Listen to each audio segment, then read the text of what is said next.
نحمده ونصلي على رسوله الكريم أما بعد فقد قال الله تبارك وتعالى فأعوذ بالله من الشيطان الرجيم بسم الله الرحمن الرحيم يا أيها الناس اتقوا ربكم الذي خلقكم من نفس واحدة صدق الله العظيم۔ دوستو اور بزرگوں، اس وقت ہم لوگ نکاح کی مناسبت سے نکاح کی محفل میں تشریف فرما ہیں۔ نکاح کی مجلس اپنے عظمت کے اعتبار سے بہت اونچی مجلس ہے، اس لیے کہ نبی پاک صلی اللہ علیہ وسلم کی ایک سنت پر عمل ہوتا ہے۔ قرآن مجید کی 3 آیتیں خطبہ نکاح میں تلاوت کی جاتی ہیں۔ اللہ کے رسول جناب رسول اللہ صلی اللہ علیہ وسلم نے خطبہ نکاح میں قرآن مجید کی 3 آیتیں تلاوت فرمائیں۔ 6666 آیتوں میں ان 3 آیتوں کا انتخاب اللہ کے نبی صلی اللہ علیہ وسلم نے خصوصیت کے ساتھ کیا۔ ان 3 آیتوں میں وہ کون سی بات ہے، کون سا مضمون ہے، اللہ کی طرف سے کون سا پیغام ہے؟ چنانچہ ان تینوں آیتوں میں اللہ نے اپنے بندوں کو ڈرایا۔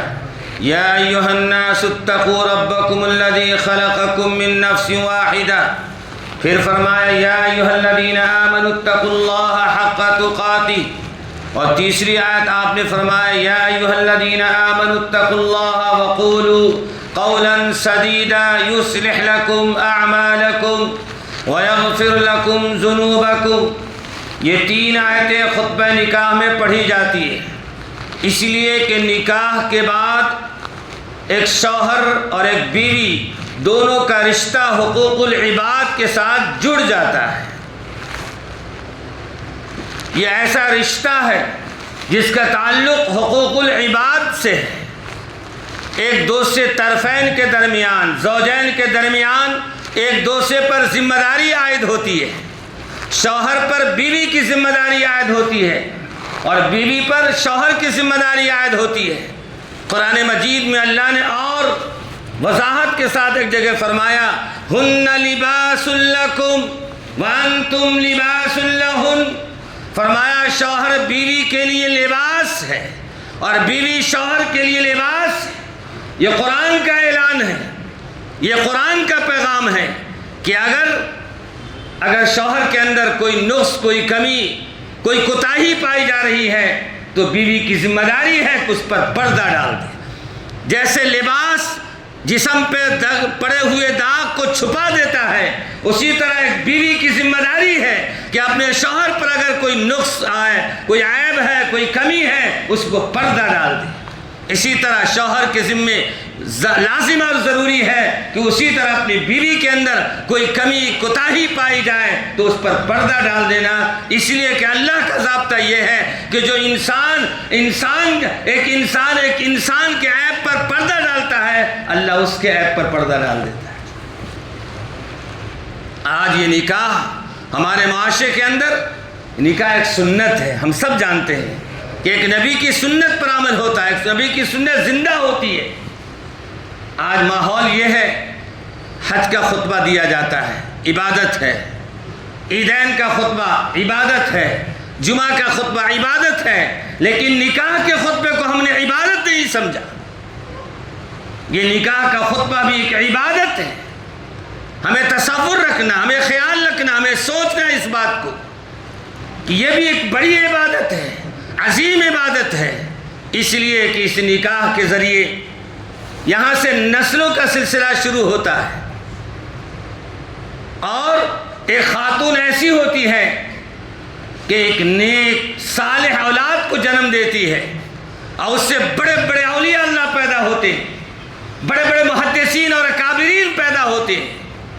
اور اگر ایک خاتون ایسی بھی ہے جو ایسا بچہ پیدا کرتی ہے جو معاشرے کے اندر فساد کا ذریعہ بنتا ہے، تکلیف پہنچانے کا ذریعہ بنتا ہے، دکھ پہنچانے کا ذریعہ بنتا ہے، تو یہ نکاح کے ذریعے ہر ممکن کوشش کرنا یہ سادگی کے ساتھ ہو، سنت کے مطابق ہو، اور سب سے اہم پہلو یہ ہے کہ زوجین کے درمیان ایک دوسرے کو سمجھ کر زندگی گزارنا، ایک دوسرے کو سمجھ کر زندگی گزارنا۔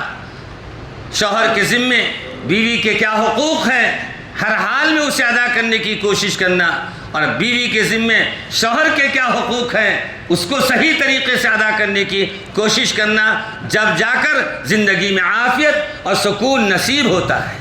آج ہمارے معاشرے کے اندر بڑا بگاڑ ہو رہا ہے۔ بگاڑ کئی طریقوں سے ہے۔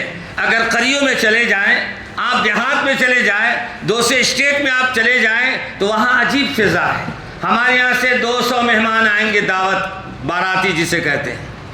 اب وہ 200 آنے والے مہمان کا کرایہ، گاڑیوں کا کرایہ لڑکی والے بھرنا ہے۔ کتنا سراسر ظلم ہے جی۔ مہمان آپ کے سواری پر آئیں گے، مہمان اپنی شوق اور پورا کرنے کے لیے، دعوت کھانے کے لیے اپنے گاؤں سے، اپنے علاقے سے آپ لے کر جا رہے ہیں، اور پیسہ لڑکی والے بھریں گے۔ یہ کہاں کا انصاف ہوا؟ کتنا بڑا سراسر ظلم ہے، بڑبڑیت ہے، یہ ناانصافی ہے جو اللہ کو ناپسند ہے۔ اور شہروں میں چلے جائیں تو شہروں میں کیا ہے جی، جس دن دعوت، جس دن رشتہ طے ہوگا اسی دن ساری چیزیں طے ہو جائیں گی۔ کیا طے ہو جائے گی؟ ہمارے 500 مہمان آئیں گے۔ کتنے آئیں گے دعوت کھانے؟ 500 مہمان آئیں گے، 500 کی دعوت آپ کو کرنا ہے۔ کیا کرنا ہے؟ 500 کی دعوت کرنا ہے۔ عجیب مزاج بنتا جا رہا ہے امت مسلمہ کے۔ دنیا کے جس کونے میں چلے جائیں، اکثر علاقوں میں یہ بات پائی جا رہی ہے کہ اب دعوت ہو گئی، نکاح ہو گیا، اب ولیمے کے لیے نکاح کی جو دعوت ہوتی ہے اس کو مکس کر لیتے ہیں، آدھا آپ آدھا 50-50۔ دعویٰ کیا ہے؟ سنت کر رہے ہیں۔ یہ سنت کہاں عمل نہیں۔ اللہ کے نبی صلی اللہ علیہ وسلم نے اپنے بچوں کا ولیمہ کیا ہے تو آپ صلی اللہ علیہ وسلم نے بکرا ذبح کیا، وہ بھی نہیں اگر میسر ہے امت کو تو کم از کم 10 آدمی کو، رشتہ داروں کو، فریقین میں سے، زوجین کے دونوں رشتہ داروں میں سے 10 20 25 50 آدمی کو ناشتے پر بلا لیجئے اور ولیمہ کر لیجئے، سنت ادا ہو جائے۔ یہ تو سنتوں کا جنازہ نکالنا ہے امت کہ نکاح کی دعوت میں آدھے ہم شریک رہیں۔ کیوں؟ ذرا اچھا سے کرنا ہے نا۔ آدھا پیسہ رہے گا، 50-50 پیسہ رہے گا، 2 لاکھ آپ کا 2 لاکھ ہمارا، ذرا اچھی بڑی دعوت ہوگی، تام جھام سے دعوت ہوگی۔ تو نام و نمود کے لیے ہم مر رہے ہیں، ہم سنتوں پہ نہیں جا رہے ہیں۔ اسی لیے نکاح میں برکتیں بھی نہیں ہیں۔ نکاح کی برکتیں اسی لیے ختم ہوتی جا رہی ہے کہ نکاح کی پہلی بنیاد جو ہے سنت ہے، اس سنت پر ہم عمل نہیں کر رہے۔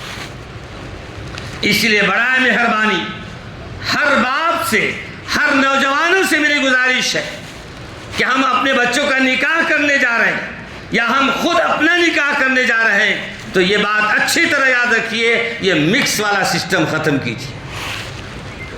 مکس والا، اگر آپ کو طاقت ہے اپنی طاقت سے آپ کھلائے جتنے کو کھلانا ہے، لیکن یہ سنت کو ملائیے مت خدا کے واسطے۔ آج نکاح ہوا، آج ہی ولیمہ، یہ کون سی کتاب میں لکھا ہوا ہے؟ کون سی حدیث میں لکھا ہوا ہے؟ میرے دوست بزرگوں، یہ سراسر ظلم ہے، یہ سنت کے خلاف طریقہ ہے۔ ہماری ذمہ داری ہے، امت مسلمہ کی ذمہ داری ہے ہر ممکن کوشش کرنا، چاہے نکاح کی مجلس ہو یا اس کے علاوہ اور بھی دنیاوی کوئی مجلس ہو، ہر مجلس میں نبی پاک علیہ الصلوۃ والسلام کا طریقہ ہونا چاہیے۔ تو انشاءاللہ ثم انشاءاللہ زندگی میں راحت بھی ملے گی، زندگی میں سکون بھی ملے گا، اور زندگی میں چین بھی ملے گا۔ اللہ سے دعا ہے اللہ تعالی ہمیں اور آپ کو سنت کے مطابق نکاح کرنے اور کرانے کی توفیق نصیب فرمائیں۔ وآخر دعوانا ان الحمد للہ رب العالمین۔